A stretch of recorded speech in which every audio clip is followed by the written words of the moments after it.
আসসালামু আলাইকুম। দশম শ্রেণীর শিক্ষার্থীদের জন্য প্রিপোজিশন ২ নম্বর প্রিপোজিশন ব্যাখ্যা সহ সমাধান করে দিচ্ছি। সবাই ক্লাসটি মনোযোগ সহকারে দেখবে। Education is the backbone of a nation. অর্থ হয়েছে শিক্ষা জাতির মেরুদণ্ড। নো নেশন, কোনো জাতি ক্যান প্রসপার, পারে না উন্নতি করতে ড্যাশ এডুকেশন, কি ছাড়া, শিক্ষা ছাড়া উন্নতি করতে পারে না। এই ছাড়া অর্থে এখানে উইথআউট আসবে। তা নো নেশন, কোনো জাতি ক্যান প্রসপার, উন্নতি করতে পারে না উইথআউট এডুকেশন, অর্থ হয়েছে শিক্ষা ছাড়া কোনো জাতি উন্নতি করতে পারে না। ইট ইজ কম্পেয়ার্ড, এটা তুলনা করা হয় টু লাইট, মানে কালোর সাথে, এস কারণ, ইট রিমুভস, এটা দূর করতে পারে, দ্য ডার্কনেস, অন্ধকার, অফ ইগনোরেন্স, মানে অন্ধকারের অজ্ঞতা দূর করতে পারে। এডুকেশন ইজ নেসেসারি, এডুকেশন মানে শিক্ষা প্রয়োজন। এখানে নেসেসারি পরে প্রিপোজিশন ফর আসে। নেসেসারি ফর অর্থ হচ্ছে প্রয়োজনীয়, নেসেসারি ফর প্রয়োজনীয়, এটা মুখস্থ রাখবে। তাহলে এডুকেশন ইজ নেসেসারি ফর, শিক্ষা প্রয়োজন, বোথ উভয়, মেলস অ্যান্ড ফিমেলস, মানে কি ছেলে মেয়ে উভয়ে শিক্ষা প্রয়োজন।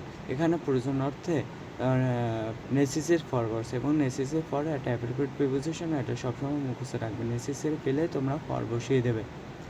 ইট ইজ সেড দ্যাট, এটা বলা হয় যে মেনি অফ আওয়ার প্যারেন্টস, আমাদের পিতামাতা, আর নট উইলিং, ইচ্ছুক নয় বা রাজি নয়, to spend on money, spend money on মানে টাকা ব্যয় করা, বা স্পেন্ড অন ব্যয় করা, স্পেন্ডের পর অ্যাপ্রোপ্রিয়েট প্রিপোজিশন অন বসে।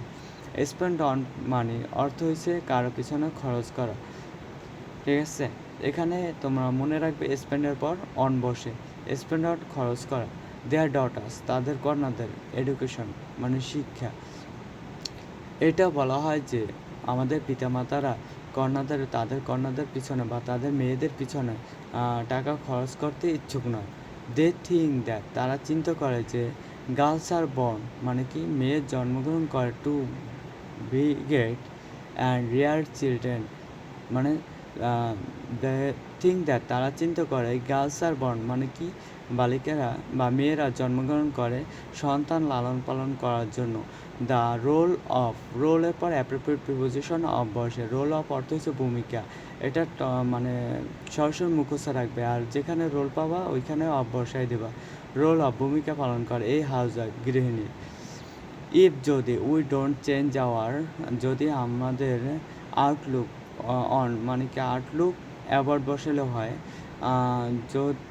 আমরা আমরা আমাদের দৃষ্টিভঙ্গি পরিবর্তন করতে না পারি। ফ্যামিলি এডুকেশন মানে কি মেয়ের শিক্ষার সম্পর্কে দৃষ্টিভঙ্গি আমরা পরিবর্তন করতে না পারি, এই সম্পর্ক অর্থে এখানে অ্যাবাউটটা বসছে। যে মেয়ের শিক্ষার দৃষ্টিভঙ্গি আমরা পরিবর্তন না করতে পারি, উই শ্যাল, আমরা অবশ্যই, লেগ বিহাইন্ড, পিছনে পড়ে যাব, অ্যাজ এ নেশন, জাতি হিসেবে আমরা অনেক পিছনে পড়ে যাব। এখানে আমি পুনরাবার বলতেছি, এ নাম্বারে শিক্ষা ছাড়া বোঝাতে এখানে এ নাম্বারে উইথআউট বসছে। বি নাম্বারে নেসেসারি ফর অ্যাপ্রোপ্রিয়েট প্রিপোজিশন বসে ফর, নেসেসারি ফর প্রয়োজনীয়। সি নাম্বার স্পেন্ড অন মানে ব্যয় করা, স্পেন্ডের পর অ্যাপ্রোপ্রিয়েট প্রিপোজিশন বসে অন। তাছাড়া আমরা এইভাবেও বলতে পারি স্পেন্ড মানি অন, অর্থ হচ্ছে কারো পিছনে খরচ করা। তারপর ডি নাম্বার রোলের পর অফ অ্যাপ্রোপ্রিয়েট প্রিপোজিশন বসে, রোল অফ অর্থ হচ্ছে ভূমিকা। আর এখানে ই নাম্বার ফ্যামিলি এডুকেশন কি সম্পর্কে, মানে মেয়ে শিক্ষার সম্পর্কে দৃষ্টিভঙ্গি, এই সম্পর্ক অর্থে এখানে আমাদের অ্যাবাউট আসবে। মেয়ে শিক্ষার সম্পর্কে দৃষ্টিভঙ্গি আমাদের পরিবর্তন করতে হবে, নতুবা কী হবে, উই শ্যাল লেগ বিহাইন্ড, আমরা পিছিয়ে পড়বো, অ্যাজ এ নেশন, জাতি হিসেবে। আমি ব্যাখ্যা সব পিছনে আবার দিয়ে দিতেছি, দেখেন। এখানে সংক্ষিপ্ত সমাধান ও ব্যাখ্যা দিয়েছে। উইথআউট কেন বসছে, শিক্ষা ছাড়া ব্যতীত কোনো জাতি উন্নতি করতে পারে না, এই ছাড়া অর্থে উইথআউট বসছে। ফর প্রিপোজিশনটা কেন বসা হয়েছে, শিক্ষা নারী উভয় জন্য প্রয়োজনীয়, নেসেসারি ফর একটা অ্যাপ্রোপ্রিয়েট প্রিপোজিশন, এটা ফর বসে, নেসেসারি ফর বসে।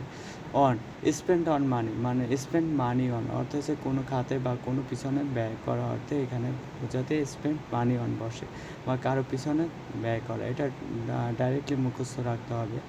অফ, এখানে রোল অফ ভূমিকা, রোলের পর অ্যাপ্রোপ্রিয়েট প্রিপোজিশন অফ বসে। আর এখানে কোনো বিষয়ের প্রতি দৃষ্টিভঙ্গি বোঝাতে আউটলুক অন বা অ্যাবাউট দুটা বসাইতে পারো। তাছাড়া সম্পর্ক অর্থে আমরা অ্যাবাউটটা বসালেও কারেক্ট হইবে। ধন্যবাদ সকলকে। কেউ যদি উপকার হয়ে থাকো আমাকে কমেন্টের মাধ্যমে জানিয়ে দেবে। খোদা হাফেজ। আসসালামু আলাইকুম।